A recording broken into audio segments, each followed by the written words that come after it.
I want to know your opinions on the characters, actually. The characters? Yeah. Yeah. I mean, obviously, I think it's very, just of course, hearing you talk about, how you came to create Bâan. Yeah. I think it's very obvious to anyone, even on a first watch, that Daichi is you first and foremost, and Rin very much is Sydney, and I think I enjoyed it because it's like you got to really see the same concept of leaving home, but told from completely different perspectives. Yeah, which I think is so important, especially when you're talking about a story like this, because as you know, everyone's perspectives on leaving home and feeling homesick or wanting to return home is very different. But at the same time, there is that, universal feeling of longing for home, right? And I think Daichi and Ren both conveyed both ends of that spectrum beautifully. Yeah, I like that both sides were told of moving. Both are just as valid as each other's, even though they may be in different circumstances. So yeah, I legitimately have very little to complain about. I just want to watch it again. Yeah, it's because it's interesting because you're not the first person who has come up to me and was like, "Oh, you're Daichi, right?" And I can see obviously why people would think that, I guess. But I guess I've always thought, and I guess there are obviously similarities to me, but I've always approached Daichi as more similar to my dad, and obviously I'm my dad's son, so obviously there are going to be some similarities that rub off onto Daichi. But when I was trying to convey Daichi's story, I was trying to imagine myself as Rin, kind of what journey did my dad go through when he was traveling around? Because my dad traveled from Thailand to England where he had me, and he had this whole kind of journey about where the fuck he found his home was, and that he ended up settling in England. So writing Daichi was a lot of how did my dad handle the situation? How did my dad feel when he moved far away from home? And why exactly did he end up settling down in England specifically? And I was trying to answer all those questions in my imagination through Daichi himself.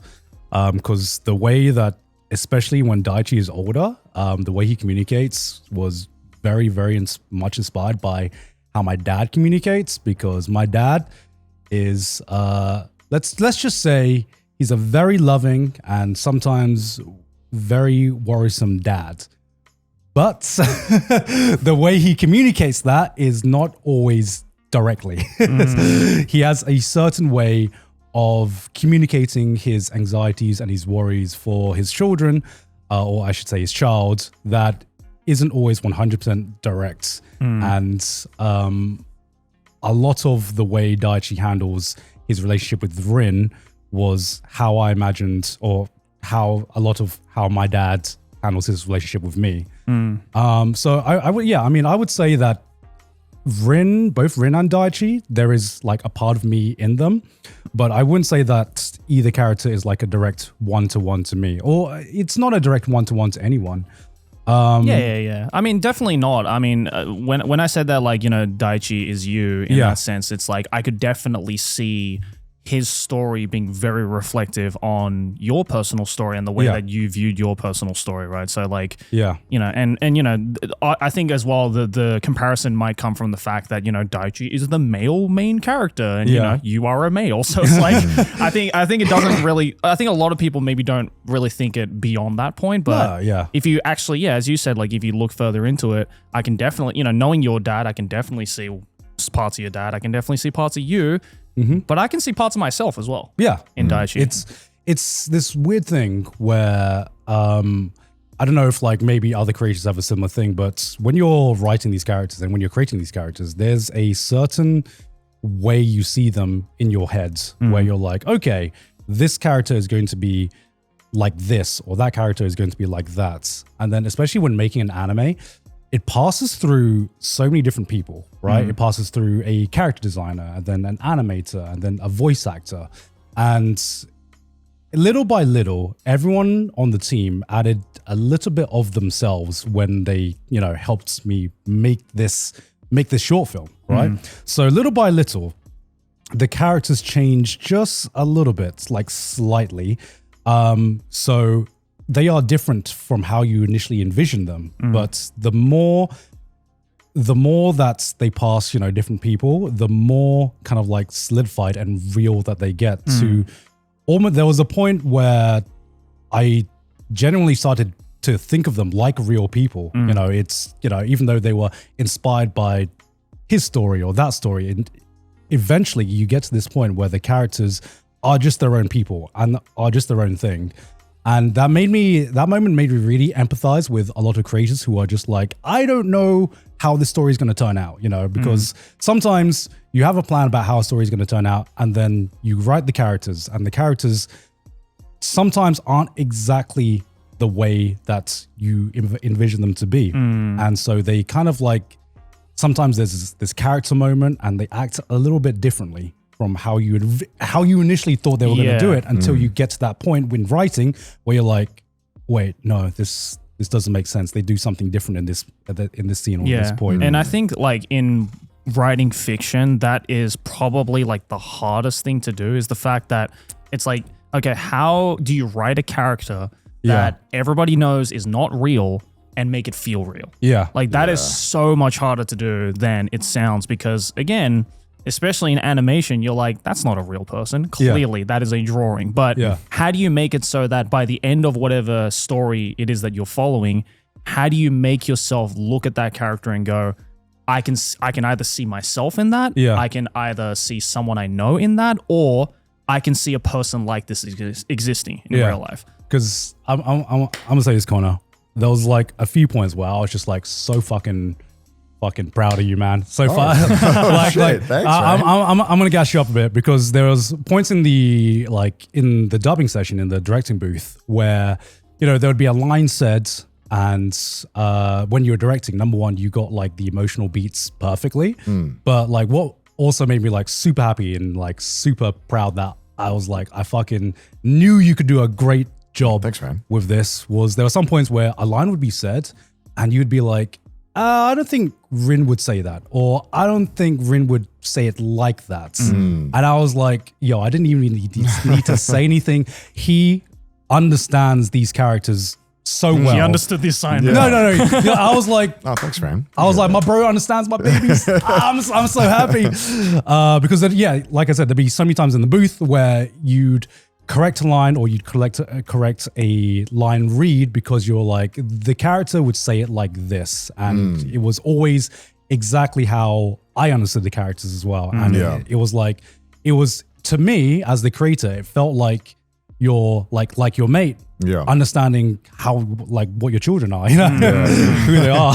I mean, it was like fun challenge, but I mean, luckily, the one benefit of it being short was that one, there was less work for me to do, but it was that meant that it was easier to understand the characters. And I think also what made it significantly easier in this scenario is that like I think even just from watching it once, I understood from you talking to you a lot, obviously Trash Taste, like I understood a lot of these characters like pretty deeply just from that. I felt like, because I kind of I could see where the inspiration was drawn from. So I think that made it a lot easier. And then also I think on top of that, just I mean, having you as the show like the main creative, kind of allowed me to be like, all right, look, if I'm stepping out of line, I'm sure Gaunt will tell me, and he'll rein me in, but here's where I think that we can do. And then also, it's a tough thing with anime, because when you translate it to English, I think a lot of people really don't appreciate the difficulty of making a language with a different culture sound similar. But you're not trying to emulate the Japanese, because if you try to do English, like try to just translate and do the Japanese, it doesn't really sound right. And so then it's like, how do you find the balance here of like being faithful to what has come, but then also kind of adding a twist. But in this case, it was really nice, because it was almost like, okay, just ignore the Japanese. Like, it's like, this is a story, and it is being told in English in this scenario. And it is not meant for any one language here. So when there was questions about like, well, they did this in the Japanese, like, fuck the Japanese. I was like, this is Gaunt's story. Let's do it like this. I think it also definitely helped that, unlike a lot of anime, that's an out of context fucking cut. Fuck the Japanese. Fuck the Japanese. I think it definitely helped as well in, I haven't heard the dub yet, but I trust Connor and that he did a fucking fantastic job on it. Yeah. But what I think as well that probably might have helped is that unlike a lot of other anime, Bâan isn't really tied to one culture. Yeah, I think that helped so much. It's such an overall concept that can apply to any language and any culture that I feel like, it's correct to say fuck the Japanese because it's like, well, yeah, if it's just like a school anime in Japan, we should be mimicking that kind of thing. But exactly. if it's like a story about life and going through it, it's like, okay, how do we make this sound more natural in English? And there were some lines that, like the Japanese one, is like would sound very stiff in English. Yeah, and I think just kind of finding that middle ground that was. That wasn't too like Gen Z, like fucking lock in, bro. It's time to go, but like adding a bit more language of like, this is probably what he would say. Like, this is what Daichi would say in the scenario. Like this makes it sound like I've fucking made it all hip, and it's not even remotely that. But like, just changing the language to allow also then the actors to give a more authentic, be more natural, as well, and allow the actors to say something. And then that's also one of the benefits of having really talented actors on board because it's. You have someone like Alex. He's like, oh, I feel like Daichi would say it a bit differently. I think and it's like, all right, let's try it. Like, let's just hear it. Like, we're not in a rush. Yeah. Let's give it a shot. And then maybe Alex does a read, and you're like, that's great. That sounds awesome. That is exactly how I feel like Daichi would approach this. Yeah. Especially because I feel like Alex can relate to Daichi. Oh, yeah. I mean, part of the reason I asked Alex is because I knew he could relate to Daichi's character, and also he's a fucking talented voice actor, so I knew he could nail the role, which he did. But yeah, I mean, with the approach to the dub, like I almost see English Daichi and Rin and Japanese Daichi and Rin as like two separate characters, that go through the same story. The way I see it is you guys haven't you guys don't watch much musicals probably, or like much stage plays. No, I don't. Well, but I'd love to watch more stage plays. But sadly, but like they, I've seen musicals where you see the same script and you see the same story, but you see two different actors playing the same character. Yeah, but two different interpretations of the actor, and even though they have the same lines, go through the same character arc, have the same plot progression, seeing just two interpretations of the characters, there's so much nuance where that is different from one character, from one actor to another actor, that they're almost two different characters, even though they're doing the same thing. Yeah. And that was how I viewed the English dub to the Japanese dub, which is these are two characters who are going through the same things, but the nuance of how they say things or how they interpret things is just slightly different. And I honestly think that is for me personally, I've always wanted to do that, because even with ourselves, even with people, I would say that Thai-speaking Gant and English-speaking Gant are two slightly different people. Even though they're both Gant, they're two slightly different people. Yeah, I think we all feel that. Yeah. As bilinguals, Like there's a difference. Right? Yeah, the language comes with a cultural knowledge. Totally. Yeah, exactly. So I was like, Connor, you understand these characters, and I want you to direct these characters for the English side. This is you understand the characters for the English side. And seeing Connor just step up to the plate was just fucking yes. It was great. I mean, I also it was great because you'd pretty much you and Diana had pretty much done everything, all the prep. Yeah. So I just got to rock up and just understand these characters and just direct. So that was great. And that was really I think some of my favorite moments of Connor directing was especially when he was directing Sydney. With every other voice actor, he was trying to be I mean, he was professional with everyone, but there are some moments with Sydney where I think obviously Connor and Sydney know each other very well. Yeah. And I think there are some moments where Connor just told Sydney, yeah, can we get that line again, but just better? Just walk the fuck in. Yeah. Just do it better. I just felt like I was in Whiplash. I was like, again. No, I mean, it's when you're working with someone you don't really know, you don't know the boundaries. And it's like, okay, that was a good take. We want to, and I'll try and be a bit more technical with how I what I'm trying to talk about. Yeah. And I think also obviously doing voice acting helped a lot in terms of I know what they're trying to do and where they should be doing it. Yeah. But with Sydney, obviously that's comfortable. So I can be like, Sydney, you know that sounded like shit. Yeah. Just do it again. Like I'm not going to give you like direction that's not going to you like, because sometimes there's just a line and you flubbed it. Yeah. Or like it's okay. Or like you did a line, you're like, it could be better. It's like, you know what you did. And I'm like, instead of me like having to be like, well, we get it, it's like, just do it again. Yeah. Just do it again. And then once we get something like 75%, we can work on the specifics of how to change it. Yeah. The only sad thing that the hardest part about ADR, which is the matching the lip flaps, is that sometimes you just get a banger line and it just doesn't fit. Yeah. And that, like in Japanese, there's not like an adherence to sticking to lip flaps as much, but in English, we're very accustomed to matching lip flaps. Pretty strict. Like you kind of have to match them because it looks really, really off. I don't know why Japan they're okay with this, and like why I don't know why this just like. You just get used to it. I think it's a thing. I think it's just because like, historically most Western cartoons have perfect lip flaps, Yeah, and I think the most also part. English people are spoiled in the fact that all of their media is predominantly made first language English. Yeah. Whereas I think other countries often they have to kind of get used to just things being dubbed, and sometimes it's not. I don't know. That's why if you see like an English dub of like say like a kung fu movie.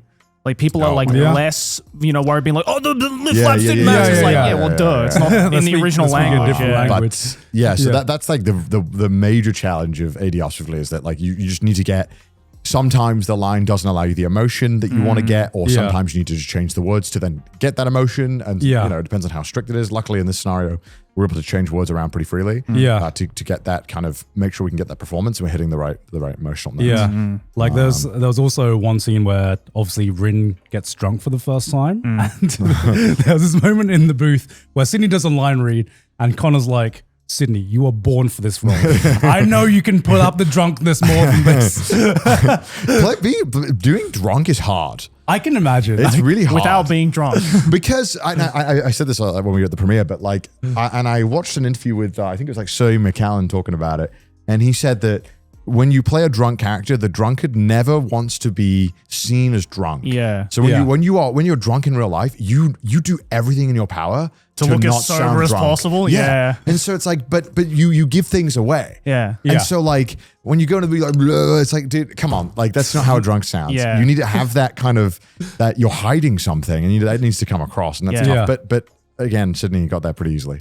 Yeah. Sydney got there pretty comfortably. That was one of the easier lines. But credit to Sydney. It's the story of Rin in this thing. It's an 18-minute short, and there is a full spectrum of emotions that might be covered in like 6 episodes of an anime that are now condensed down to 18 minutes, and that's not easy to do. To keep going from that, because normally in a show you get a bit of a lead up, you get a bit of a ramp, you get to kind of slowly change with the character. Yeah, and that must be build so up. hard to show that level of progression in such short amount of time. Oh, It's tough. It is very tough. I can tell you, trying to balance telling a competent story is already hard enough in a short runtime. But also just sometimes you're so wrapped up in telling a complete story or telling a story and making it make sense that trying to balance, hey,